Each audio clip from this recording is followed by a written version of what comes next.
Hello, congrats. We're back with some more Colorado Avalanche franchise mode in FHM 12. And this one, we're going to start with year one simulation, but first we're going to make a few moves. I don't usually like to make too many moves right off the bat, just to see how the team simulates as is, right? But in this case, we're trying to get rid of a couple of players whose personalities I don't like.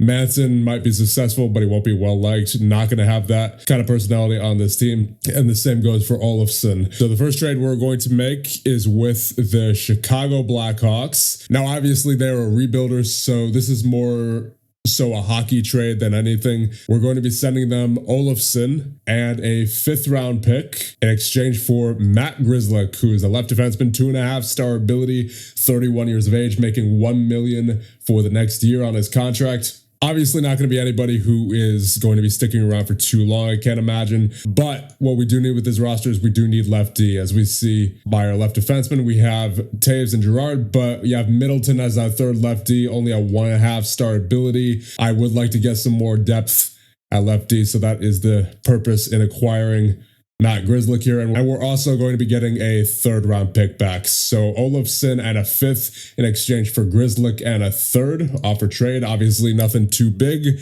but it is a trade that I think we need to do. And up next, we're going to be making a trade with the Toronto Maple Leafs. That is where we're going to be sending Josh Manson. He does have a no trade clause on his contract, but Toronto is one of the teams on his NTC exemptions list. And in return, we're just going to be getting a 3rd round pick. So let's offer that trade to them. And then we actually have one more trade that we need to make. We're going to be making it with the Seattle Kraken. We're going to be sending them the rights to Nolan Road. He's a 19-year-old prospect, a 1/2-star ability, 2-star potential. I can't imagine we're going to be using him. If he does make the NHL, it's not going to be for a long time. So we're going to be sending him the other way in this deal, along with a 4th round pick for 2026. And in exchange, we will be receiving their captain, Jordan Eberle. He's 35 years of age. So obviously, once again, not somebody who's going to be sticking around for too long, but he is a 3-star ability. He's making $4.75 million on his contract. We may have to retain in order to make this work. Obviously, he's not really too impressive in terms of any of his role ratings. His highest role rating is a 13. So he's basically just a rental to be some good depth for this year. And I think I will try to retain 50%. Yeah, I can do that. All right, let's offer that trade to them. And that is all the moves we'll be making for right now. So let's simulate ahead and see what all of those teams say. All right, the Chicago Blackhawks, Seattle Kraken, and Toronto Maple Leafs have all accepted our offers.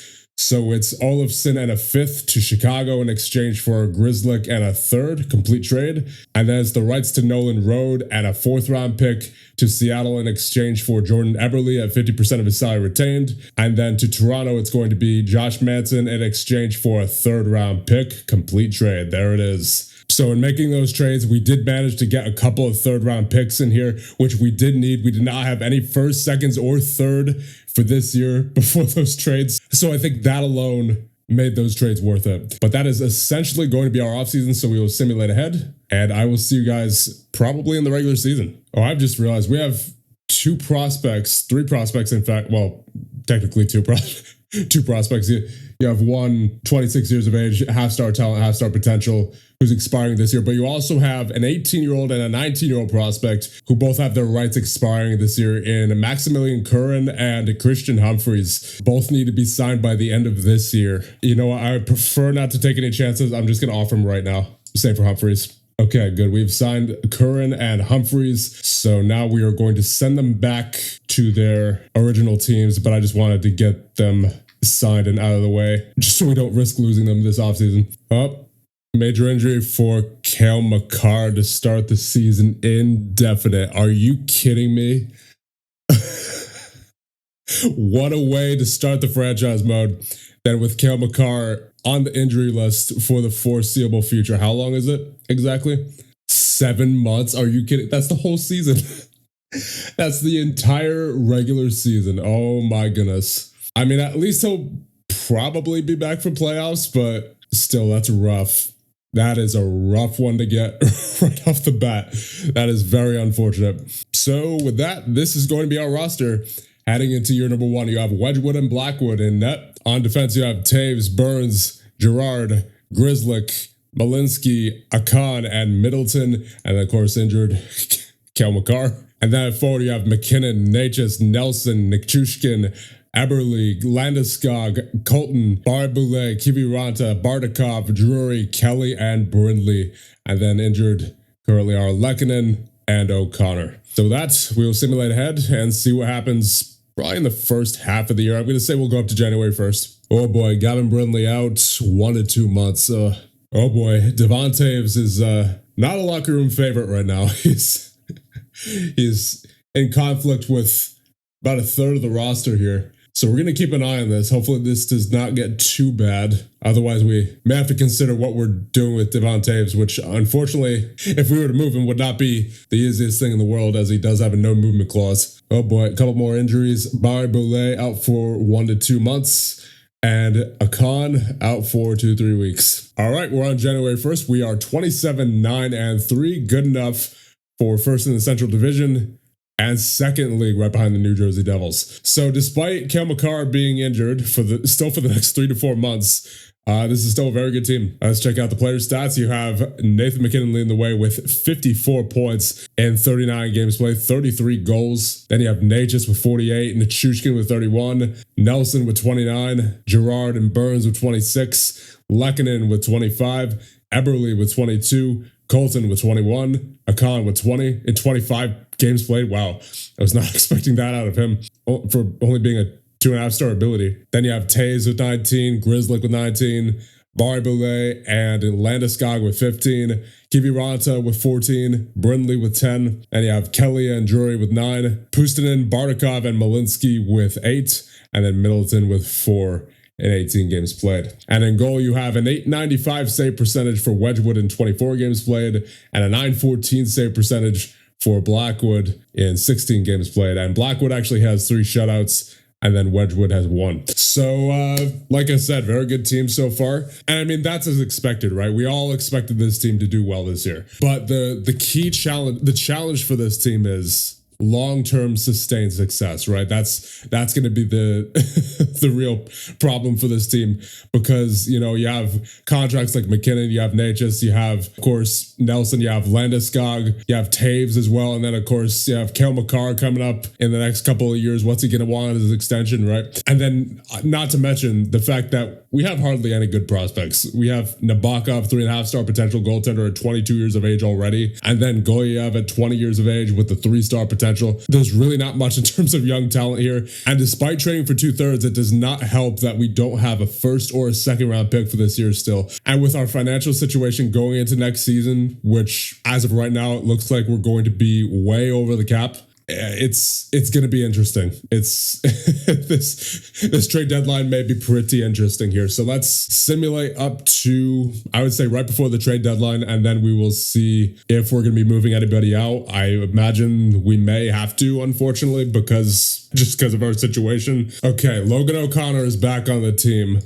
However, we are over the roster limit now. And he was somebody who I was considering trading anyway, because I don't really like his personality. He has no tolerance for change and seems to disappear when the game is on the line. And that's not really a great trait to have on a contending team, I don't think. So I think I'm going to offer out O'Connor and see if we can get a decent pick for him. Oh yeah, 6th. Oof. Okay, let me see if I can get a better deal here. Let's start with Dallas, since they're on his no trade list. Oh, okay. So we can get a 5th from Vegas. What about not a 3rd? Maybe could I get a 4th maybe for 2027? No. So it's gonna be a 5th. And then maybe, okay, so I could get a 5th, a 6th, and a 5th, a 6th, and a 7th. I mean, it's better than a 6th. Yeah, that'll have to do. Let's offer that trade. But now, of course, he's going to have to be on our roster. So I guess what we can do, we can send Lehkonen to the IR temporarily, just so we get to 23 without having to send anybody down. And the Vegas Golden Knights have accepted our offer of Logan O'Connor for a 5th, 6th, and 7th complete trade. There it is. So now, I mean, obviously, we're going to have to wait to get Lehkonen back on the roster, but that's only 3 more days. And it looks like that trade actually put us just below the salary cap ceiling for next season, at least according to this screen. So hopefully we don't need to trade anybody else, but I have a feeling that at least by the offseason, we're going to need to trade somebody else. All right, well, on March 1st, we're at the trade deadline. We are 37-18-3. good enough for first in the division and third in the league. Now let's take a look at the player stats. You have 75 points for McKinnon in 58 games played, 57 for Natchez, 42 for Nichushkin, 37 for Nelson, 35 for Colton, 34 for Eberle, 33 for Lehkonen and Girard, 32 for Burns, 29 for Taves, 27 for Akan, 25 for Landeskog, 22 for Grzelcyk, 20 for Barré-Boulet and Drury, 19 for Kiviranta, 17 for Brindley, 14 for Kelly, 13 for Puustinen, 12 for Malinsky, 8 for Bardakov, and 4 for Middleton. And in goal, you have an .893 save percentage for Wedgwood in 32 games played and 1 shutout. And you have a .900 save percentage for Blackwood in 27 games played and 3 shutouts. So what to do here? I think we'll just advance past the trade deadline. Honestly, there's not much that I can think of that I would want to do right now with where we're at as a team. Obviously, I know we're going to be having some financial issues heading into next season, but I mean, there's not too many big names to re-sign this year at least. Like you have Burns, who's 40 years of age. He's asking for 4.6 for 1 year. There's no way we're going to be able to do that. So even if he does come back next year, there's no way we're going to be able to offer him that. So he's definitely going to free agency. Jack Drury, he wants $2 million for 3 years. He's currently making 1.6. I mean, that's a pretty good deal. He's at 20 points so far in 49 games played this year. I'm not going to offer him a contract right now, but I will auto qualify him so we'll at least retain his rights. Eberle can walk to free agency. I mean, he's been good this year so far. He's 34 points in 58 games played for us. He was a decent acquisition, but again, same situation as Burns. He's making only $2 million right now, $2.3 million, but he's asking for 5.5 on his extension. We're not going to be able to give him that. Puustinen wants 2.4, currently making a minimum salary. We're not going to be able to give him that, I don't think. Akan wants 1.5 for 2 years. I think I might do that for Akan just because he's been a decent defensive simulator at 70 defensive grade, but even then I'm still not going to offer him that until the offseason, right? I want to see what happens leading up to then. Then you have Tynan, Barré-Boulet, and Grzelcyk. What does Grzelcyk want? 4.2. We're not going to be able to afford that. Yeah, so I think most of these guys are probably going to get released, honestly. But at the same time, I don't want to trade any of them away right now, just given the fact that we need them as depth for a potential cup run, right? So I think we just advance past the trade deadline and get into the playoffs. Oh yeah, and as for the Olympics, which happened this year, the United States wins over Canada. So it's, I guess, reflective of the real 2026 Olympics. Maybe not as close. It was not as close, actually. It was 4-1 in this game.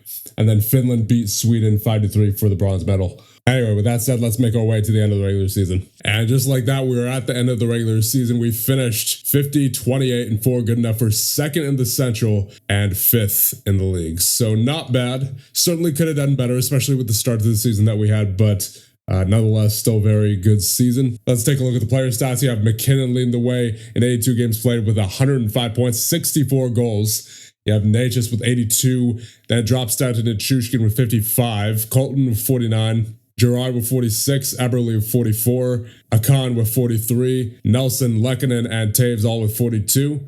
And for Lehkonen, that's in 57 games played. 40 for Burns, 37 for Drury, 35 for Landeskog, 29 for Grzelcyk, 28 for Barré-Boulet, 23 for Puustinen, 22 for Kiviranta, 21 for Brindley, 18 for Malinsky, 17 for Kelly, 8 for Bardakov, and 7 for Middleton. And in goal, you have an .887 save percentage for Wedgwood in 45 games played. And for Blackwood in 38 games played, you have a .909 save percentage. So we're going to be relying on him going to these playoffs where we'll be facing the 47, 29, and 6 Dallas Stars. So with all that done, I think we'll wrap things up here, but not before I thank the channel members. Thank you guys so much for all your support. And I'll see you guys in the next one when we go through the playoffs, starting out against the Dallas Stars.